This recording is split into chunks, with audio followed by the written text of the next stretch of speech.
thanks everybody for tuning into the podcast today. I am Mike Monteforte, and we are here with Autumn from the Alzheimer's Association. Autumn does work that is something that I hold near and dear to my heart. It is something that is very important to me. Any clients of mine know that, my story and the way I got into elder law was initially as a way to help my grandparents. And my grandfather suffered from Alzheimer's, and it continually got worse and worse as he aged. And trying to help them is what got me into this field, and helped me realize that there are a lot of folks out there that need help with elder law matters. So, as anyone that listens to our podcast knows, we like to bring in folks that help the people that we're trying to help, and that's something that Autumn does. So, Autumn, thank you so much for joining us today. I appreciate it so much. Thank you for taking the time.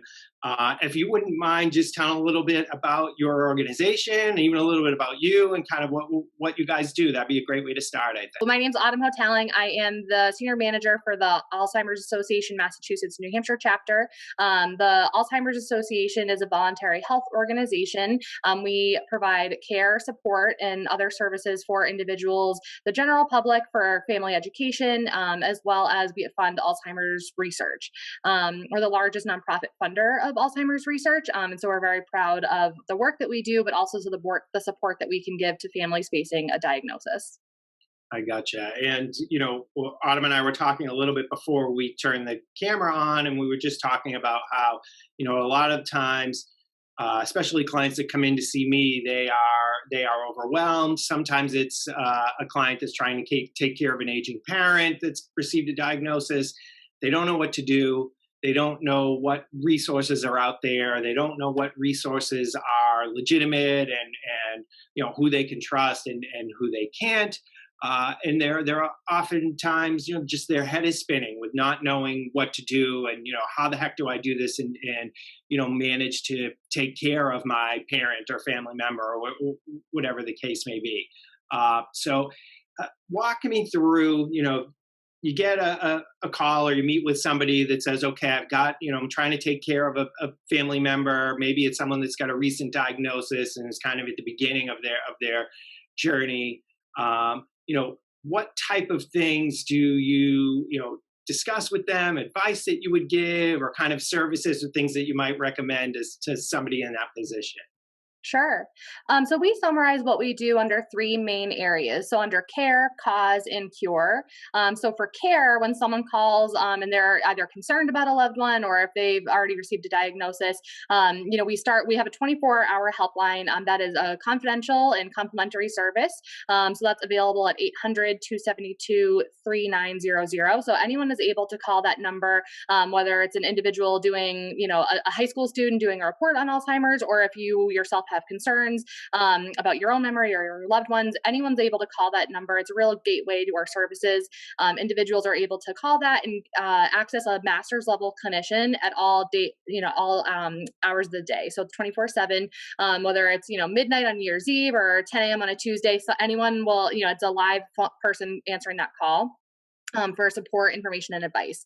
So you're able to kind of talk through that situation with your family, or, with the person on the helpline. And then we can also take it a next step and have a care consultation. So our care consultation is, again, another complimentary service that we offer. And it's a conversation to get the whole family involved, or whoever's involved in the care planning process, to have that conversation about behavior management and making sure everyone who is involved with caregiving is on the same page. So those are some really great, again, free services that we offer. We also offer support groups for individuals that are caregiving, and as well as for individuals who are living with a diagnosis. We have an early stage program for someone who's living with a diagnosis of Alzheimer's or another dementia, and that individual is able to engage in our ALS meetups program, and those are engagement opportunities. In this COVID world, all of our services are offered virtually at this time. We're hoping to resume in-person activity soon, but until then, we're safely meeting, over Zoom and other things. So those engagement opportunities and other support groups are really great way to connect people who are living through the same thing. So those are a few pieces that we can offer. We also have educational programs, and these are geared towards family caregivers, the general public, to understand what Alzheimer's and other dementia are, as well as professionals who are, working with the population. So those are some of our free services that we can offer. And then part of what we do is engaging individuals to advance our cause. So we have advocates who work with our elected officials on the state and federal levels to enhance care policies, as well as raising public awareness through events like our walk and other things. And then we also fund Alzheimer's research. So really, we say that you don't have to do Alzheimer's alone, and we are here every step of the way. I love that. I mean, just the idea of the hotline that you mentioned. I mean, I guarantee that people have no idea that is something that's available. Yeah. So just to be able to pick up the phone and talk to a live person and say, "What the heck should I be doing right now? Here's my situation. Can you give me some advice?" I think that's just an amazing resource in and of itself. And that was just the tip of the iceberg. It was the first thing that you mentioned. But for someone to have, like you said, New Year's Eve, and they don't know what the heck to do, and to be able to call, and we'll make sure we put that the phone number up as well, so that anybody's watching the video can see it. But for anyone that's just listening, do me a favor, just run that number by one more time, so that anyone has an opportunity to jot it down. It's 800-272-3900. And again, that's our 24-hour helpline. It's staffed by master's level clinicians. And it's not just, people hear the word helpline. It's really there for all information, advice, and support. So again, 800-272-3900. Okay, that's awesome. So I think that's huge.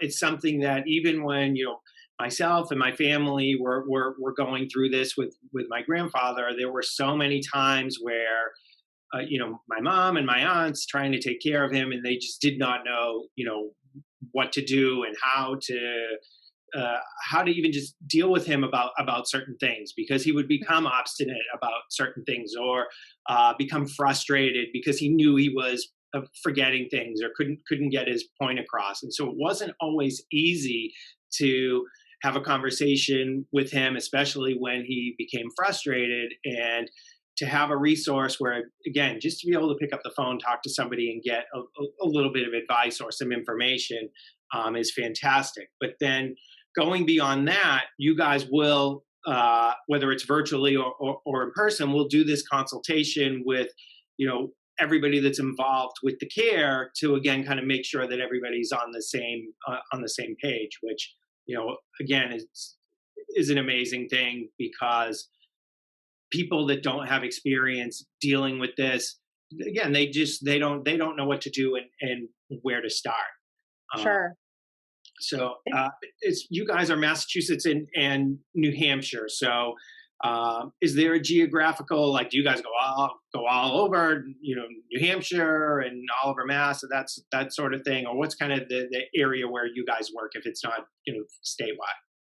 So the Alzheimer's Association is a national organization. So if you're listening in Florida and your mom's in Arizona, you can always call that helpline and receive support. And our services cover all of Massachusetts and New Hampshire. The great thing about being virtual at this time is that all of our services are accessible. So we've had people logging in from all over the country to listen into our educational programs. And our care consultations, we were doing that before, I call it BC, before COVID, when everyone, we were able to connect family members living across the country, different states, again, over Zoom, before everything with the pandemic. So we're able to continue that. And again, just like you said, getting everyone on the same page. And really, we understand that certain people might not want to talk about changes with their loved one, or, there might be some apprehension to admit that there might be something going on. So that's where that helpline and care consultation program is really important to help getting the conversation started with that neutral party to really find out what's best for the family and for that individual.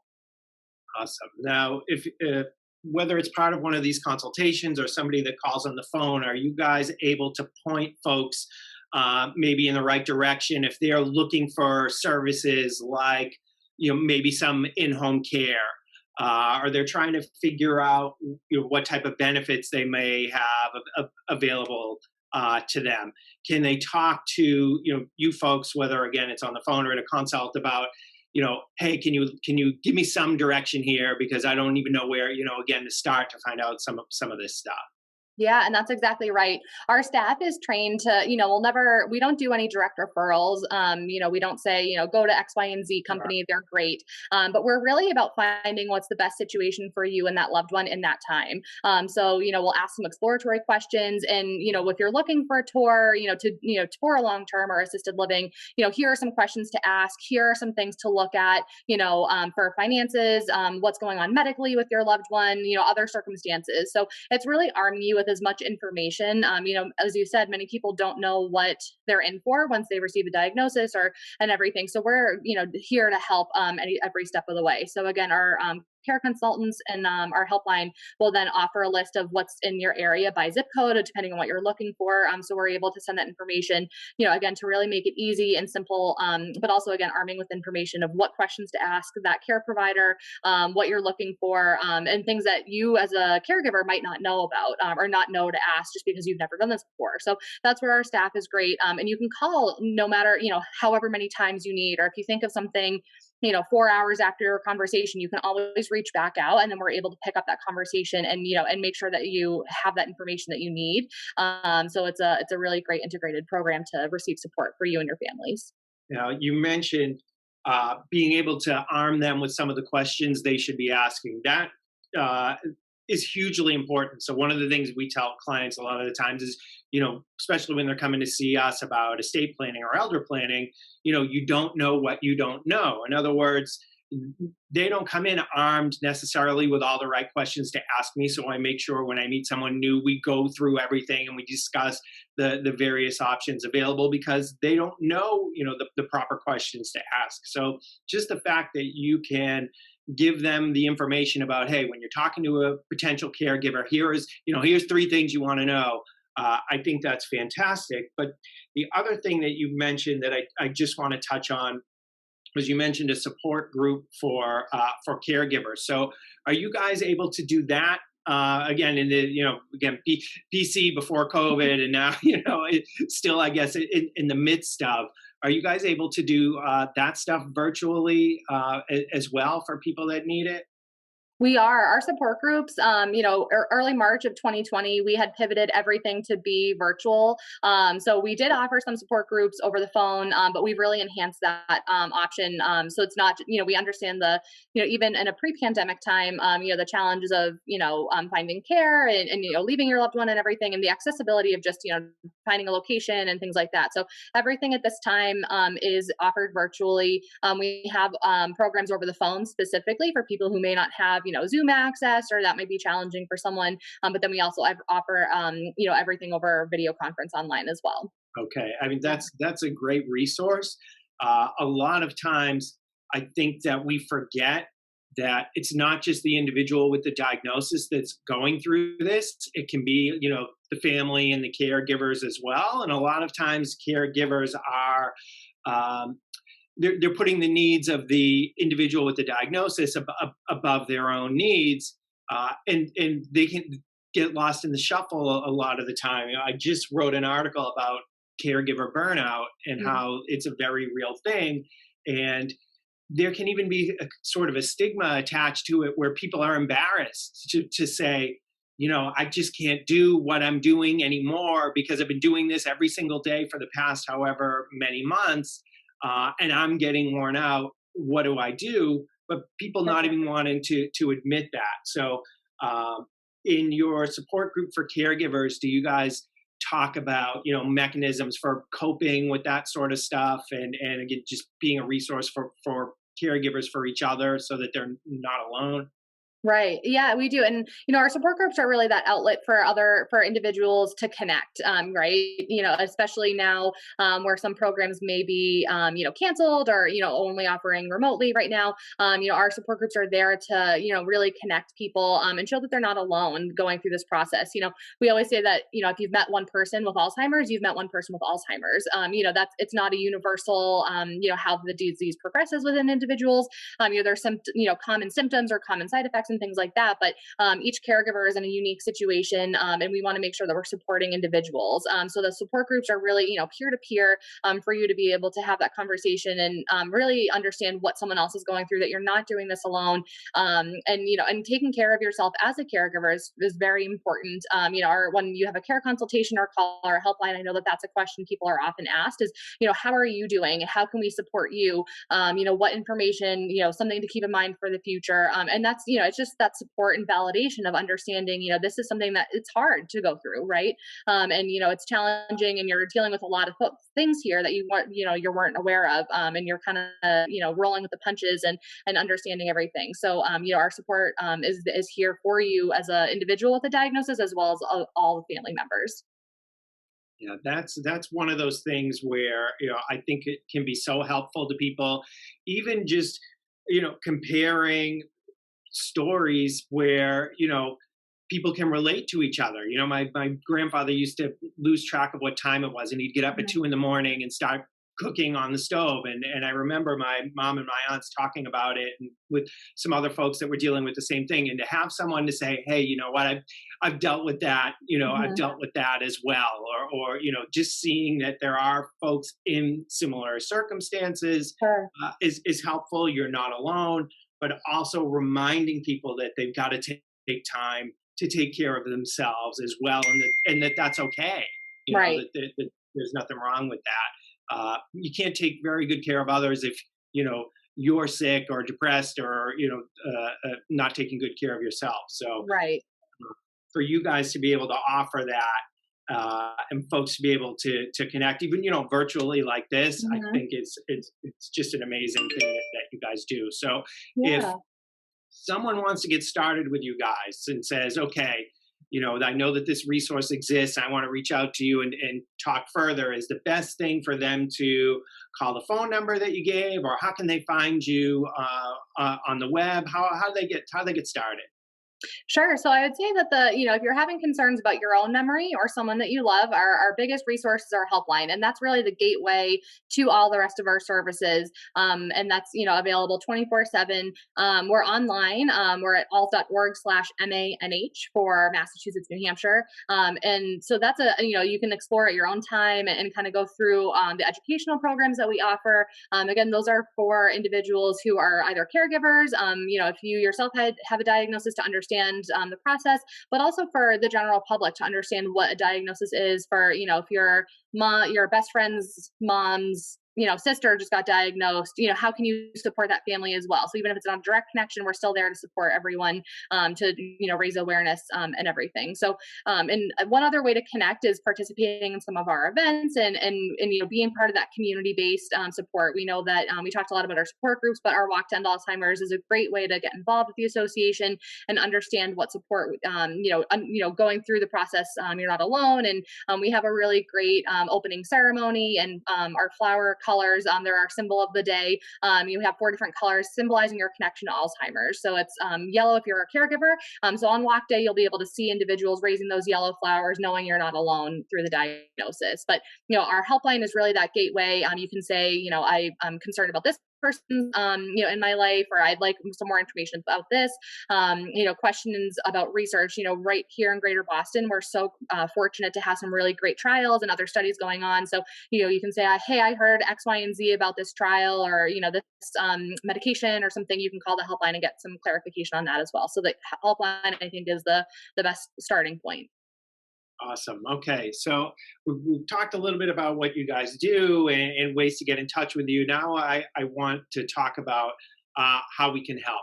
All right, so especially folks that have been through this, either with family or with friends, don't really know how they can make a difference to support organizations like yours and supporting the work that you do. So talk me through how we do that. Can we make donations? And then I want to talk a little bit about the walk that you guys have coming up. But if I just say, hey, I'm sitting in front of my computer and I got a few extra bucks that I want to send to your way, Is there a way to do that? Can we go online? How do we give you cash? Yeah.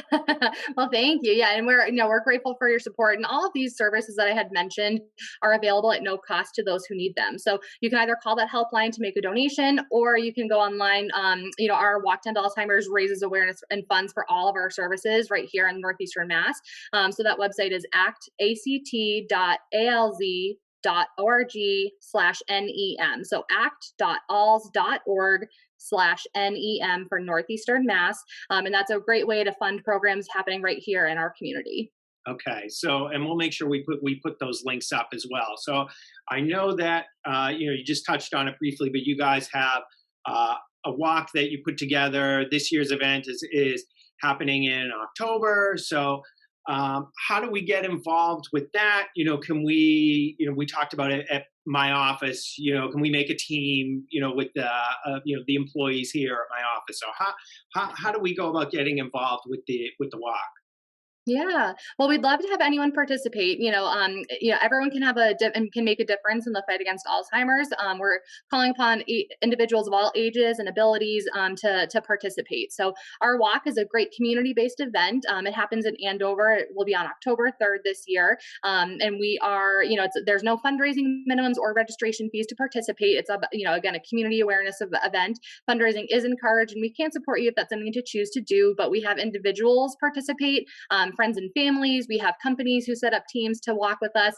And again, it just shows that, we're supporting each other as we all are hoping to find the first survivor of Alzheimer's disease. So our walk again will be in Andover. We have about a 2.5-mile walk route as well as a half-mile loop that's accessible for wheelchairs and strollers.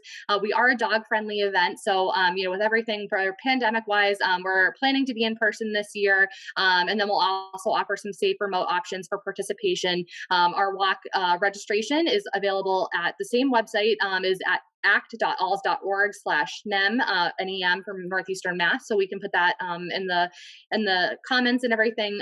But again, it's a really great community-based event. We'll also have some music, and our walk days again are really about connecting the community around our cause and our mission. We believe that the first survivor of Alzheimer's is out there, and until then, we're here to support everyone facing a diagnosis. But our walk is our signature event.